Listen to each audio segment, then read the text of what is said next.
हम सब के अंदर एक ठाकुर है जो न्यायालयों में बैठा हुआ है, विश्वविद्यालयों में बैठा हुआ है। अगर हम वहाँ मौजूद रहते राज्यसभा में, राग से जीभ खींच के आसन पर उछाल देते, परिणाम जो होता। मनोज झा जी विद्वान आदमी है, सही बात को बोले।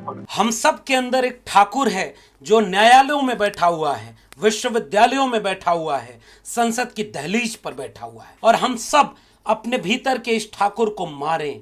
इस डिस्क्लेमर के साथ प्रोफेसर मनोज कुमार झा ने संसद के भीतर ओम प्रकाश वाल्मीकि की एक कविता पढ़ी जिसका शीर्षक है ठाकुर का कुआं। प्रोफेसर मनोज कुमार झा ने जब ये कविता पढ़ी होगी तो उन्हें भी इस बात का बिल्कुल अंदाजा नहीं रहा होगा कि जिस देश में एक बार का वाकया किस्सों के जरिए सुनाया जाता है कि नेहरू और दिनकर एक साथ सीढ़ी से उतर रहे थे, नेहरू का पैर लड़खड़ाता है और दिनकर हाथ पकड़कर सहारा देते हैं। नेहरू कहते हैं कि दिनकर अगर तुम ना होते तो अभी मैं गिर जाता। दिनकर पलट कर कहते हैं राजनीति जब जब गिरने को होगी साहित्य आकर उसके बाहें थाम लेगा। डॉक्टर राम मनोहर लोहिया और जवाहरलाल नेहरू के किस्से मिलते हैं कि लोहिया से एक महिला ने पूछा कि बताइए आप लोग आज़ादी के बाद क्या क्या पा गए, हमें क्या मिला।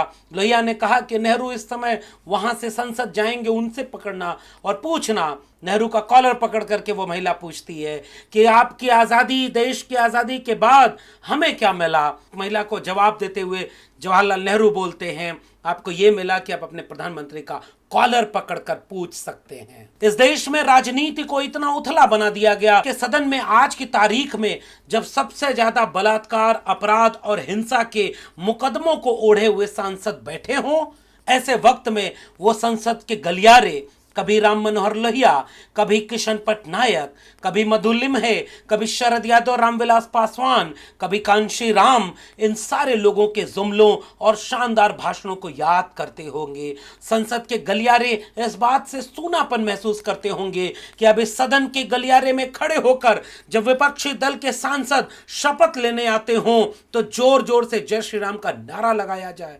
जब कोई मुसलमान सांसद शपथ लेने आए तो चढ़ाने के लिए जय श्री राम का नारा लगा जाए। हुल्लड़ और हल्लाबाजी में वो संसद का माहौल ऐसा बन चला है कि कोई गंभीर बात वहां होती हुई बहुत दूर तक दिखाई न दे पा रही हो, वहां सब कुछ शोर में गुम हो गया हो और उस सदन परिषद में खड़े होकर देश के प्रधानमंत्री ऐसी अभिनय करने लगे जिससे पता ही न चल पाया कि सबसे ज्यादा गिरा क्या है, सदन का माहौल, सांसदों की भाषा या राजनीति का स्तर। ऐसे वक्त में जब यह स्तर गिरते गिरते यहां पहुंच जाए कि संसद में खड़े होकर चलती कार्रवाई के बीच में एक मुसलमान सांसद को बीजेपी का एक नेता खड़ा होकर कटुआ, मुल्ला और आतंकवादी तक कह दे, उतने गिरे हुए स्तर के बीच आज के वक्त में विवाद ये हो रहा है कि प्रोफेसर मनोज कुमार झा ने ओम प्रकाश वाल्मीकि की कविता ठाकुर का कुआं पढ़ करके देश के ठाकुरों का अपमान कर दिया है और कुछ लोगों का स्वाभिमान जाग गया है जो यहां तक कह रहे हैं कि मैं वहां नहीं था वरना जीभ खींचकर सभापति की ओर उछाल देता। भूख रोटी की, रोटी बाजरे की, बाजार खेत का, खेत ठाकुर का, बैल ठाकुर का, हल ठाकुर का, हल की मूठ पर हथेली अपनी, फसल ठाकुर की, कुआं ठाकुर का, पानी ठाकुर का, खेत खलिहान ठाकुर के, गली मोहल्ले ठाकुर के, फिर अपना क्या, गांव, देश, शहर। और मैं फिर से क्लैरिफाई करता हूं, वो ठाकुर मैं भी हूं, वो ठाकुर संसद में है, वो ठाकुर विश्वविद्यालयों में है, वो ठाकुर विधायिका को कंट्रोल करता है। इस ठाकुर को मारो जो हमारे अंदर है। ये नया भारत बन रहा है।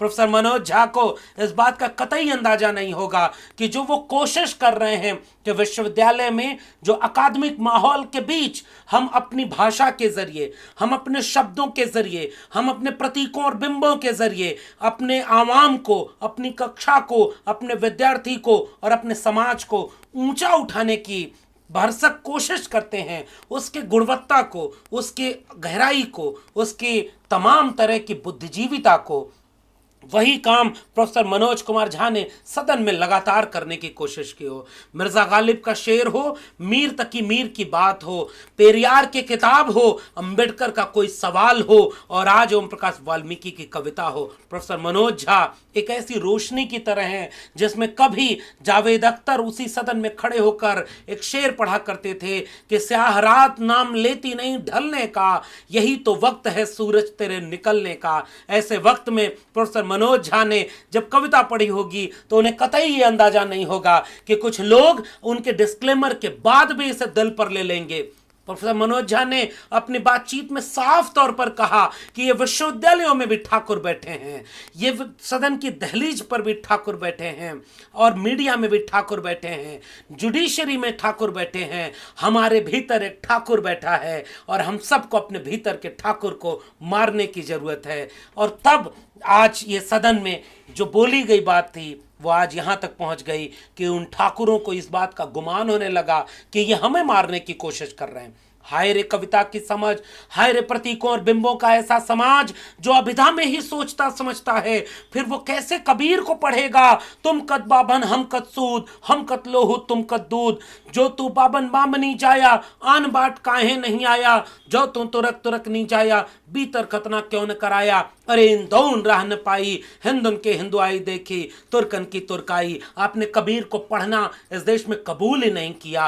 काकर पाथर जोड़ के मस्जिद लई चनाए, ता चढ़ मुल्ला बाग दें क्या बहरा हुआ खुदाए। तो पाथर पूजे हर मिले तो मैं पूजूं पहाड़, ताते ये चाकी भली पीस खाए संसार। दुनिया ऐसी बावरी पाथर पूजे जाए, कितना कुछ लिख गए कबीर। आज कबीर होते तो यूं ही कोई उनकी भी जीभ खींचकर किसी और सभापति के मुंह पर फेंक देने के गुमान और अहंकार के भाषा बोलता, कोई उन पर बुलडोजर चला रहा होता, कोई उन पर केस मुकदमा करके उन्हें जेल में डाला होता। आज कबीर होते तो कहीं कैद होते, आजाद न होते। ये समाज कैसे पढ़ेगा रविदास को, जस केलन के पात पात में पात, तस मानुष के जात जात में दात। रविदास मानुष न जुड़े जब तक जात न जात। ये तुलसीदास को कैसे पढ़ेगा जो कवितावली के उत्तर कांड में आकर कहते हैं कि धूत कहो अवधूत कहो, रजपूत कहो जलाहा कहो कोऊ, काहू की बेटी सो बेटा ना ब्याहब, काहू की जात बिगाड़ब न सोऊ।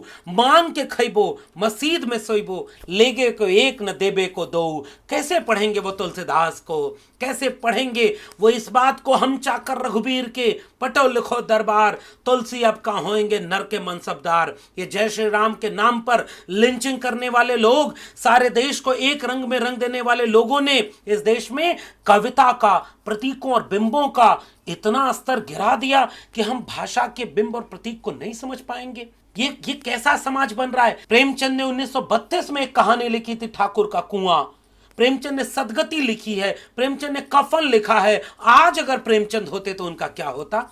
सूर्यकांत त्रिपाठी निराला ने लिखा है, ये कान कुब्ज कुल कुलंकार खाकर पत्थर में करे छेद, इनके कर कन्या अर्थ खेद, ऐसे शिव से गिरजा विवाह करने की मुझको नहीं चाह। इस देश में जाति के खात्मे का एक आंदोलन चला है। प्रोफेसर मनोज झा आरजेडी के सांसद हैं और राष्ट्रीय जनता दल लालू प्रसाद यादव की, उससे पहले कर्पूरी ठाकुर की, जगदेव बाबू की और उससे भी पीछे डॉक्टर राम मनोहर लोहिया की वैचारिक विरासत को क्लेम करती है। इसलिए वहां अवकाश है कि उनके यहाँ का एक राज्यसभा सांसद सदन में खड़ा होकर महिला आरक्षण विधेयक के समय एक ऐसी महत्वपूर्ण बात कहता है जिससे बहस का गरिमामय स्तर, बुद्धिजीविता का स्तर, दर्शन का स्तर, भाषा का स्तर कई गुना ऊंचा उठ जाता है। इस देश में आज की तारीख में हमने कविता के अर्थ को समाज से इतना काट दिया है। फिर तो मुझे मिर्जा गालिब याद आते हैं। मिर्जा गालिब ने कहा कि या रब न वो समझे हैं न समझेंगे मेरी बात, दे और दिल उनको जो न दे मुझको ज़बां और। कैसे समझाएंगे हम अपने समाज को, कैसे हम प्रतीकों और बिंबों की बात करेंगे। अभिधा, लक्षणा और व्यंजना 3 तरह की शब्द शक्तियां होती हैं। अगर इन तीनों शब्द शक्तियों से हम अपने समाज को कंगाल कर देंगे तो बौद्धिक कंगालिता आज यहां पहुंच गई कि वो ठाकुर को मारने की बात करने वाले आज पूछ रहे हैं कौन है ठाकुर जिसे प्रोफेसर मनोज झा मारना चाह रहे हैं। प्रोफेसर मनोज झा ने अपने भाषण के शुरू में और आखिर में दोनों बार इसका डिस्क्लेमर दिया कि सबसे बड़ा अगर हमारा कोई प्रिविलेज है तो nothing in name everything in surname. यह बात कहते हुए प्रोफेसर मनोज झा इस देश में एंटी कास्ट मूवमेंट का जो विरासत है तथागत बुद्ध से लेकर कबीर, रैदास, पलटू दादू, भीखा बुल्ले शाह, बाबा फरीद, बसवन्ना, चोखा मेला, नारायण गुरु, पेरियार, फूले अंबेडकर, शाहू, लोहिया कांशी राम, डॉक्टर भीमराव अंबेडकर, भगत सिंह और तमाम तरह का आंदोलन की जो विरासत इस देश को मिली है, जगदेव बाबू कर्पूरी ठाकुर की विरासत मिली है। अरे ठाकुर तो कर्पूरी ठाकुर भी थे जिनके लिए इस देश के सवर्णों ने गाली बनाई थी, कर कर्पूरी कर्पूरा और गद्दी छोड़ धर उस तरह। यह किसी समाज का अपमान नहीं था क्या? दिल्ली से चमड़ा भेजा संदेश, बार बनावे कर्पूरी और भैंस चरावे राम नरेश, ये गाली पूरे समाज को नहीं दी गई थी क्या? आज सदन में खड़े होकर एक मुसलमान सांसद को जब बीजेपी का सांसद कटमुल्ला और गाली देते हुए आतंकवादी कहता है तो ही होता है यह समाज का अपमान। प्रोफेसर मनोज झा ने तो यह कहा कि मेरे अंदर भी एक ठाकुर है। यह ठाकुर शब्द यहां प्रतीक और बिंब में चुना गया है और आपने अपने समाज को ऐसा बना दिया जिसे प्रतीक बिंब समझ में ही नहीं आता। यह तो गनीमत है कि राष्ट्रीय जनता दल जैसा एक दल है जो अपने नेता के साथ खड़ा है। और लालू प्रसाद यादव जी से जब पूछा गया तो उन्होंने कहा प्रोफेसर मनोज झा एक विद्वान आदमी है, उन्होंने कुछ भी गलत नहीं बोला। और वहीं पूरा राष्ट्रीय जनता दल इस बात को लेकर खड़ा है कि हां, उन्होंने एक प्रवृत्ति की बात की। कल्पना करिए जब इस देश में मनुवाद और ब्राह्मणवाद मुर्दाबाद का नारा लगाया जाता है तो भी इस देश में लोग समझते हैं कि ब्राह्मण को मुर्दाबाद किया जा रहा है। नहीं भाई, वो एक वाद है। अंबेडकर वाद एक वाद है। अंबेडकर वादी होने के लिए जरूरी नहीं कि आप दलित हो, आप ओबीसी हो, आप महिला हो, आप सवर्ण हो, आप पुरुष हो, कुछ भी हो, फिर भी आप अंबेडकरवादी हो सकते हैं, आप गांधीवादी हो सकते हैं, आप जो है कम्युनिस्ट हो सकते हैं, आप समाजवादी हो सकते हैं। इसके लिए कोई जाति की बात नहीं करते। वैसे ही जब आपको कहा जाता है कि ब्राह्मणवाद और मनुवाद, तो इसका मतलब कोई एक जाति में यह नहीं है। जिसके भी जहन में जाति के नाम पर अपने से कमजोर कर दी गई जाति के खिलाफ हिंसा है, दमन है, अन्याय अत्याचार है, वह भी जातिवादी है। और वह भी मनोज झा के इशारे में उसके भीतर भी एक ठाकुर है। ठाकुर वो भी है जो किसी की जमीन पर अवैध कब्जा किए हुए है। ठाकुर वो भी है जो अपने से कमजोर को दबाता है। ठाकुर वो भी है जो अन्याय और अत्याचार करता है। ठाकुर वो भी है जो शोषकों की जमात में शामिल होकर शोषितों के खिलाफ खड़ा है। ठाकुर वो भी है जो विश्वविद्यालयों के इंटरव्यू बोर्ड में बैठकर जाति देखकर नौकरी देता और नौकरी छीनता है। ठाकुर वो भी है जो पीएचडी के इंटरव्यू और वाइवा में जाति देखकर यह तय करता है कि किसको कितना नंबर देना है। ठाकुर विश्वविद्यालयों में बैठे हैं जो जाति देखकर रोहित वेमुला बना देते हैं, पायल तड़वी बना देते हैं, दर्शन सोलंकी बना देते हैं। इसलिए प्रोफेसर मनोज झा ने कहा कि विश्वविद्यालयों में भी एक ठाकुर बैठे हैं। और अगर आप इस पर बात नहीं करते तो अफसोस है कि इस देश को ऐसे ऐसे नेता मिले हैं जो जीभ को खींच करके सभापति के चेहरे पर उड़ाने की बात करते। माफ करिए, अब इस देश में संविधान लागू है। आप कहते हैं कि ठाकुर हैं वो, अरे ठाकुर तो कोई जाति नहीं है। आपकी तलवारों में दम, तो क्या इस देश में भीमा कोरेगांव में जो तलवार दलितों ने हाथ में उठाई, 500 महारों ने पेशवाओं की सेना के छक्के छुड़ा दिए, तो तलवार की किसके कितने तलवार में दम है, इस पर जातियों में आप न बांटें, वरना सम्राट अशोक अकेले एक तरफ तलवार का दम लेकर भारी पड़ेंगे तो दूसरी तरफ इंसानियत का दम लेकर के एक राजा छत्रपति शाहू जी महाराज अकेला भारी पड़ जाएगा। तलवार के दम से नहीं, इंसानियत के दम से इंसान को परखना चाहिए। और इस देश में विरोधाभास और विडंबना देखिए कि ताकतवर को जातियों में बांट दिया गया। कौन सी जाति ऐसी है जिसके पास आज की तारीख में ताकत नहीं है?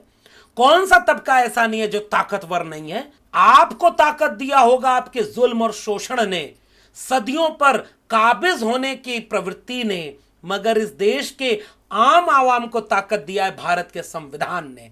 और आज अगर खड़े होकर 75 साल बाद कोई भी नया भारत बनाना है तो बिना एंटी कास्ट मूवमेंट पर बात किए नहीं बना सकते आप कोई भी नया भारत। आइए मैं आपको ओम प्रकाश वाल्मीकि की एक और कविता सुनाता हूं। मेरे प्रिय रहे ओम प्रकाश वाल्मीकि, उनका मैंने इंटरव्यू लिया है, उनसे बात की है।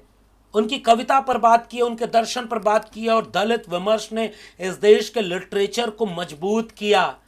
हिम्मत नहीं है कि ओम प्रकाश वाल्मीकि पर एक सवाल खड़ा कर दो, दलित समाज खड़ा होकर हिसाब किताब सामने रख देगा कि उनका शोषण करने में, उनको अमानवीय बना देने में, अछूत बना देने में कोई कम नहीं है, न तब न अब।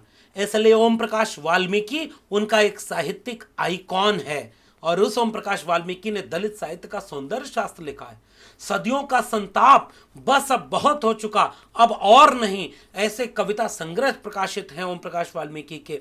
एक कहानी मैं आपको बता दे रहा हूं, घुसपैठिए पढ़िएगा, शव यात्रा पढ़िएगा, आपकी आंखें फटी की फटी रह जाएंगी कि जो आज अपने जाति अभिमान पर दंभ भर रहे हैं, उनके पूर्वजों ने क्या क्या जुल्म और ज्यादती उनके ऊपर की है। और कुछ न पढ़ सकें तो ओम प्रकाश वाल्मीकि की एक आत्मकथा है जूठन, 2006 में आई थी और अब उसका दूसरा भाग भी प्रकाशित हो चुका है। एक बार जूठन पढ़िए और तब आपको समझ में आ जाएगा कि पीड़ा और दर्द उस तबके के बीच से निकलता है ना, तो अंगार बनकर निकलता है। वो हिसाब किताब बराबर करने में देर नहीं करता क्योंकि उसके पास संविधान है। इसलिए उसने यह सवाल पूछा, फिर अपना क्या, गांव, शहर, देश। एक और कविता सुनिए ओम प्रकाश वाल्मीकि की, बस अब बहुत हो चुका।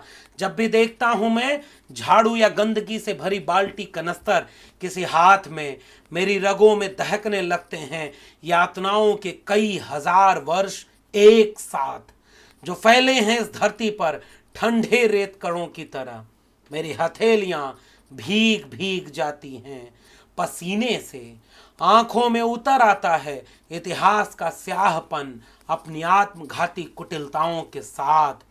झाड़ू थामे हाथों की सरसराहट साफ सुनाई पड़ती है भीड़ के बीच, बियाबान जंगल में सनसनाती हवा की तरह। वे तमाम वर्ष वृत्ताकार होकर घूमते हैं, करते हैं छलनी, लगातार उंगलियों और हथेलियों को नस नस में समा जाता है ठंडा ताप। गहरी पथरीली नदी में असंख्य मूक पीड़ाएं कसमसा रही हैं, मुखर होने के लिए रोष से भरी हुई। बस बहुत हो चुका, चुप रहना, निरर्थक पड़े पत्थर अब काम आएंगे संतप्त जनों के। एक और कविता आपको पढ़नी और सुननी चाहिए ओम प्रकाश वाल्मीकि की, कि तब तुम क्या करोगे। यदि तुम्हें ढकेल कर गांव से बाहर कर दिया जाए, पानी तक न लेने दिया जाए कुएं से, दुत्कारा फटकारा जाए चिलचिलाती दोपहर में, कहा जाए तोड़ने को पत्थर, काम के बदले दिया जाए खाने को जूठन, तब तुम क्या करोगे। यदि तुम्हें मरे जानवर को खींच कर ले जाने के लिए कहा जाए और कहा जाए ढोने को पूरे परिवार का मैला, पहनने को दिया जाए उतरन, तब तुम क्या करोगे। यदि तुम्हें पुस्तकों से दूर रखा जाए, जाने नहीं दिया जाए विद्या मंदिर की चौखट तक, ढिबरी की मंद रोशनी में कालिख पुती दीवारों पर ईसा की तरह टांग दिया जाए, तब तुम क्या करोगे। यदि तुम्हें रहने को दिया जाए फूस का कच्चा घर, वक्त बेवक्त फूंक कर जिसे स्वाह कर दिया जाए, बरसात की रातों में घुटने घुटने पानी में सोने को कहा जाए, तब तुम क्या करोगे। यदि तुम्हें नदी के तेज बहाव में उल्टा बहना पड़े, दर्द का दरवाजा खोलकर भूख से जूझना पड़े, भेजना पड़े नई नवेली दुल्हन को पहली रात ठाकुर की हवेली, तब तुम क्या करोगे। यदि तुम्हें अपने ही देश में नकार दिया जाए, मानकर बधुआ छीन लिए जाएं अधिकार सभी, जला दी जाए समूची सभ्यता तुम्हारी, नोच नोच कर फेंक दिए जाएं गौरवमय इतिहास के तुम्हारे पृष्ठ, तब तुम क्या करोगे। यदि तुम्हें वोट डालने से रोका जाए, कर दिया जाए लहूलुहान, पीट पीट कर लोकतंत्र के नाम पर, कदम कदम पर याद दिलाया जाए जाति का ओछापन, दुर्गंध भरा हो जीवन, हाथ में पड़ गए हो छाले, फिर भी कहा जाए खोदो नदी नाले, तब तुम क्या करोगे। यदि तुम्हें सरेआम बेइज्जत किया जाए, छीन ली जाए संपत्ति तुम्हारी धर्म के नाम पर, कहा जाए बनने को देवदासी, तुम्हारी स्त्रियों को कराई जाए उनसे वेश्यावृत्ति, तब तुम क्या करोगे। साफ सुथरा रंग तुम्हारा झुलस कर सांवला पड़ जाएगा, खो जाएगा आंखों का सलोनापन, तब तुम कागज पर नहीं लिख पाओगे सत्यम शिवम सुंदरम, देवी देवताओं के वंशज तुम हो जाओगे लूले लंगड़े और अपाहिज, जो जीना पड़ जाए युगों युगों तक मेरी तरह, तब तुम क्या करोगे। ये कविता है ओम प्रकाश वाल्मीकि की, उन्हीं की जिन्होंने ठाकुर का कुआं लिखा है। और हम आपसे पूछते हैं कौन है ठाकुर। प्रोफेसर मनोज झा पूछते हैं कौन है ठाकुर। आप एक नागरिक हैं तो आप अपने आसपास पूछिए कौन है ठाकुर। और आइए इन सब को मिटाकर इतिहास के पन्ने अगर खंगाले जाएंगे, किसी के पन्ने ऐसे नहीं बचेंगे जिन पर धब्बे न लगे हों।